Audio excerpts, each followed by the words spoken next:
And if I've got this right, on the phone with me right now should be Amy Edmonds of Wyoming Liberty Group. Is this you? It is me. I can't wait to see you again. This is going to be kind of fun. This is going to be a stand-up comedy routine, and apparently you're one of the headliners. So I hope you've written all your jokes and you're ready to go. I hope I'm funny. It's been a while since I've been in the land of the camel. Yeah. Amy Edmonds works for Wyoming Liberty Group, and what we're doing is having a little get-together in Gillette, Wyoming at the library, and it doesn't matter if you're living in Campbell County or not. That's really not the issue. Do you want to learn about Common Core and what exactly it means to schools in our area? And Amy, part of the reason I say this is because, right now we got listeners that are different radio stations all the way over in South Dakota, North Dakota, Montana, and so on. They can all come on down because this is just like an educational seminar. I think everybody in every state, like South Dakota, I was reading a story out of South Dakota this morning that talks about how they're planning to implement Common Core in their state, and even their Republican governor is in favor of it, like our Republican governor. So I guess we have a lot to learn, huh?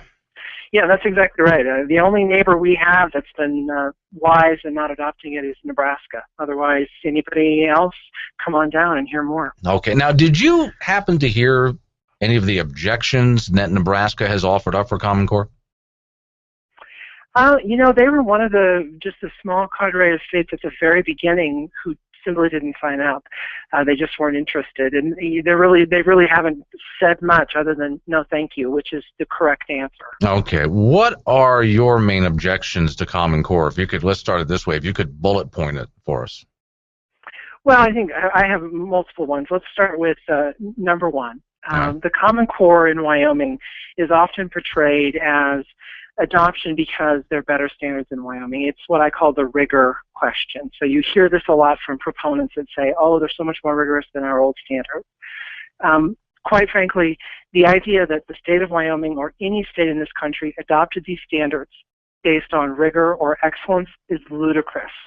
That's not what happened, because these standards are not just about a set of standards. This is about a whole system that's coming down on states, and states are electing to adopt to continue to centralize and nationalize education. So we are choking the life out of local control, and we are establishing something larger. So you can't just look at these standards and say, let's just talk about the standards, because it's about something much bigger. Okay, and when we're talking about centralizing control, and correct me if I'm wrong, but I've watched since the creation of the Department of Education, every year in America, we spend millions and millions, if not billions more on education. That centralizes more control, including Head Start programs, No Child Left Behind, out of Washington, D.C., and yet I don't see where the results are getting better. Am I wrong in saying that the results just keep getting worse?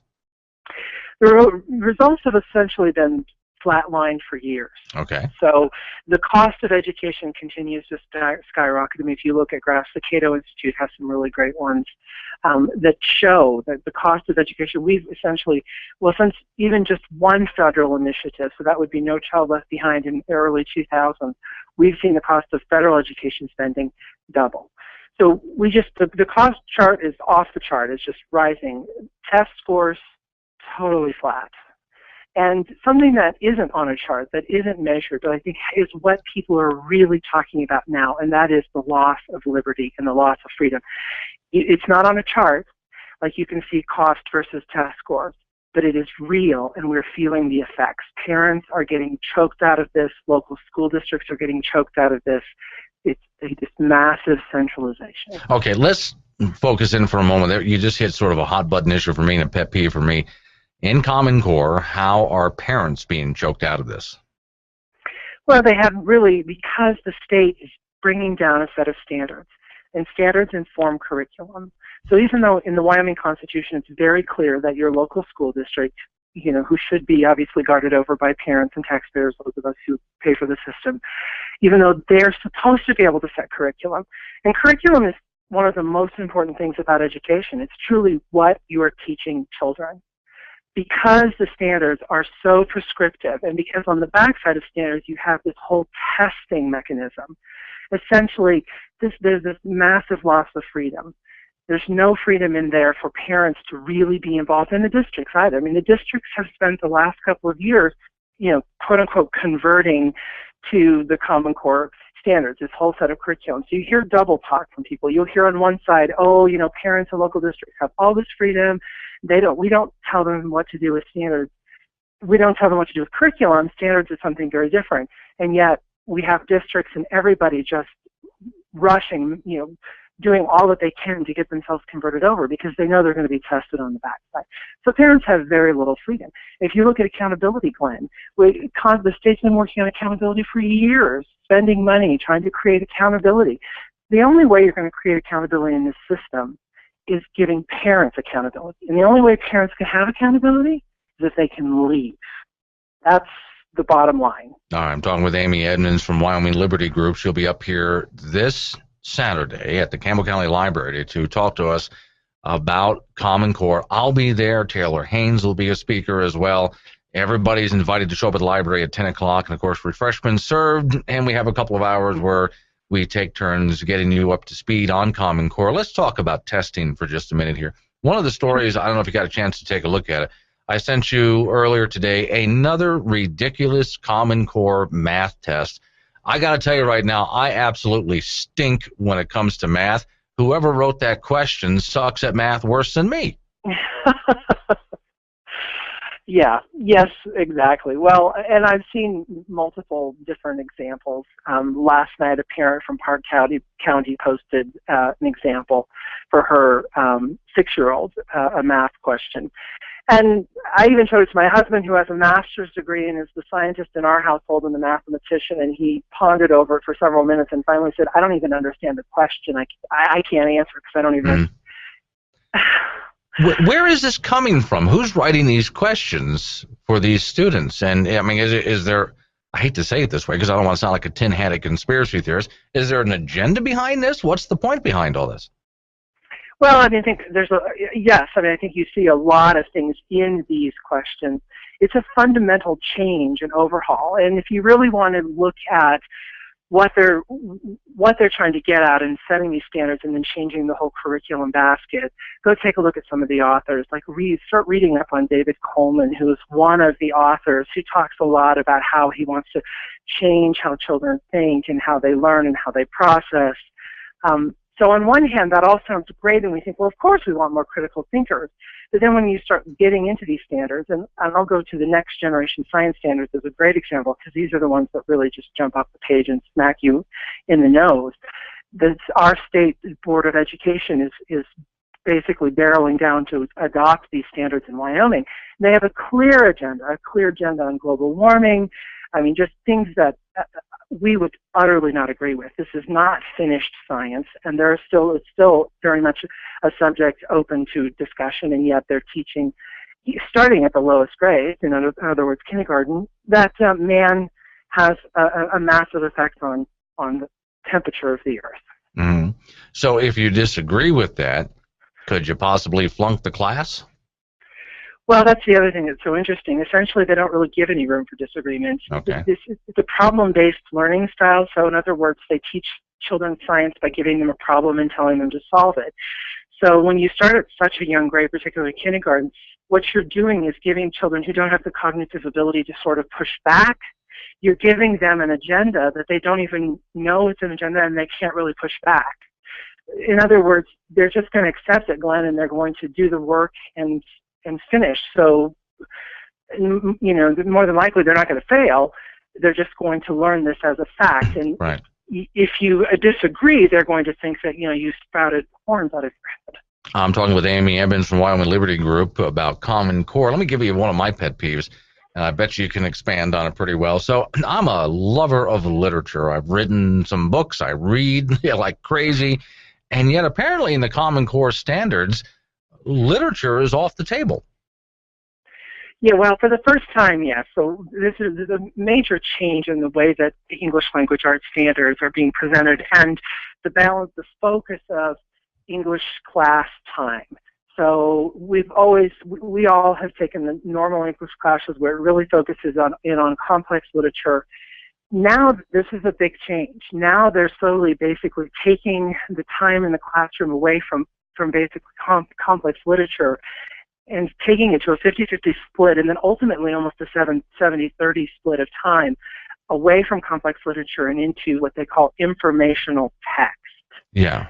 Now, informational text, for those who don't know, and again, Amy, correct me if I'm wrong about this, but what I've been reading about it is, let's go ahead and take a look at some government bureaucratic pamphlet and read it and decipher it, rather than, let's say, reading Herman Melville. Right. Yes. So informational text could be any number of different things. It could be a magazine article. It could be anything that's an informational text, a newspaper article, a piece of policy that's been passed. It's not complex literature, in other words. Okay. Do you have any kind, and this is a big deal out here. No matter where I've lived, I've always loved to learn about the history of where I lived. I have never seen in my life so many history buffs, which I think is a good thing, as when I moved out into this area. I mean, the West, they're still making movies about the Old West, and people who live out here love the history and true stories of the Old West. How are we doing on history in Common Core? Well, Common Core thankfully hasn't struck the social science, the social studies yet, so we have not seen it there yet. But what about the perspective of history, though? Because I'm asking you because I'm wondering if you've had a chance to look into it. I have heard some stories that have come down the pike about changing the history, so the white guy is always the bad guy, in other words. Well, what's interesting about when you talk about history in the Common Core, let me give you a little history, Glenn. This is what's interesting. The idea of nationalized standards, which is what the Common Core is, I mean, that's the ultimate goal, to have every state have the same set of standards, is not new. It actually began way back under George Bush Sr., and then Bill Clinton. And in Bill Clinton's time, it was actually considered, and the standards that they took on were history standards.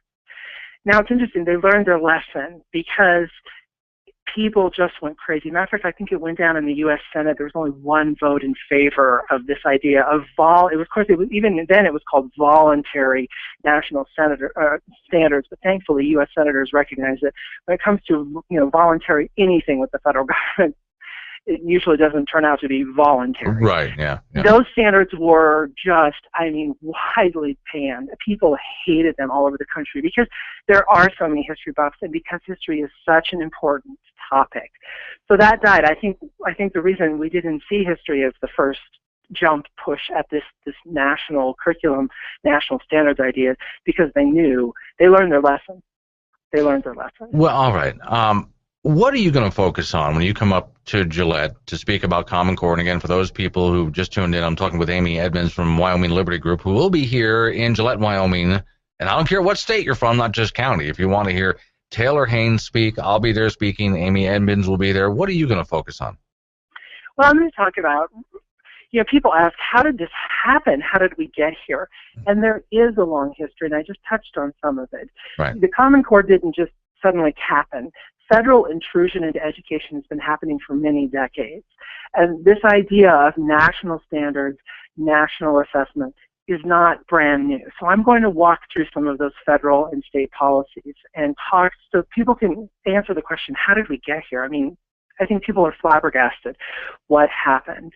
So I want them to understand how we got here and also what has obligated the state of Wyoming to do some of these things. Because why do we have all this accountability stuff? Why do we have the state longitudinal data system? Well, there's a reason. Okay, let's get into some of those reasons in just a moment. I got to pay some bills, and we'll be back with Amy Edmonds from Wyoming Liberty Group just a moment. And back in action we go with Amy Edmonds from Wyoming Liberty Group, who's on the phone with us right now talking about Common Core. How does a program like Common Core get into a conservative state like Wyoming? Well, a couple of ways. So this move for states to set standards and to then be tested on standards was part of a push that's been going on for over a decade at the federal level, desperately searching for accountability, which is a buzzword, and a lot of people love the idea. Obviously the public school system is spending taxpayer money. So yes, people think, yes, accountability is a good idea. The problem is they've been going about accountability the wrong way.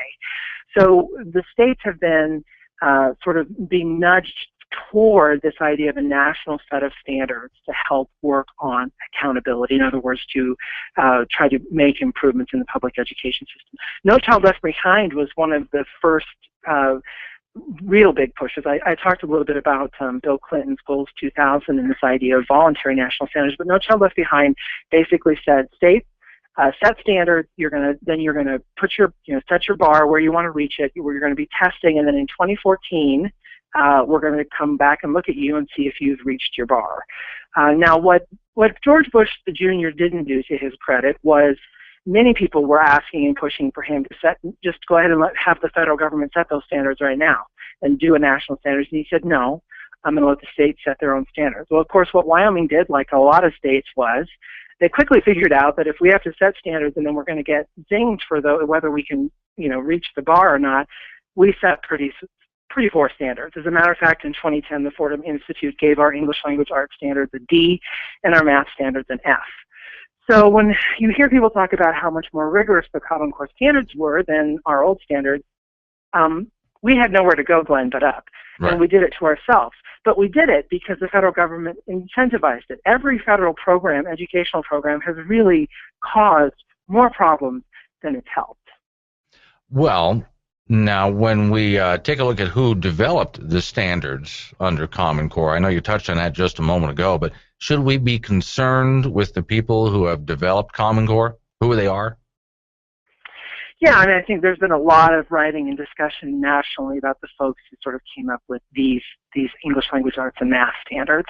They're people, first of all, who really weren't equipped to write standards. They didn't have a educational background in that sort of work. And they're also very, very progressive folks who have a very progressive idea of education and what they're looking to do. And this is, I'm not going to mince words. This is a fundamental overhaul of education. They are attempting to change some really big things. We touched on the ELA standards. We touched on other things. So for Wyoming to have quickly adopted the standards, we did it mainly because there's a constant push for states to set better standards.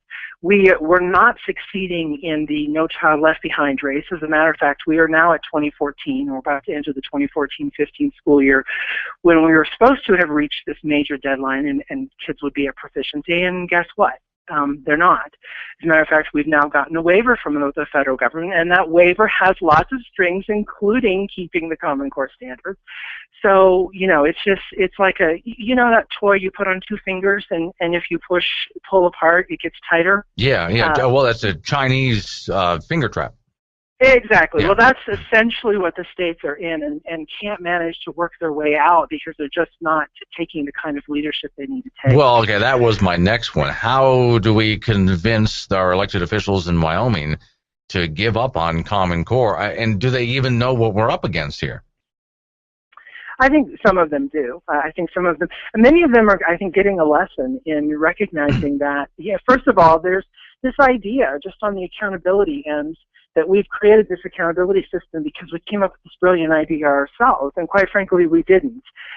This idea of teacher-leader evaluations and accountability was not something that Wyoming came up with, no matter how brilliant we like to think we are. This was another federal thing that was included in things like the state fiscal stabilization funds, of which we took $57 million of. So we're doing things that the federal government essentially wants states to do, and all of it in the name of trying to achieve accountability.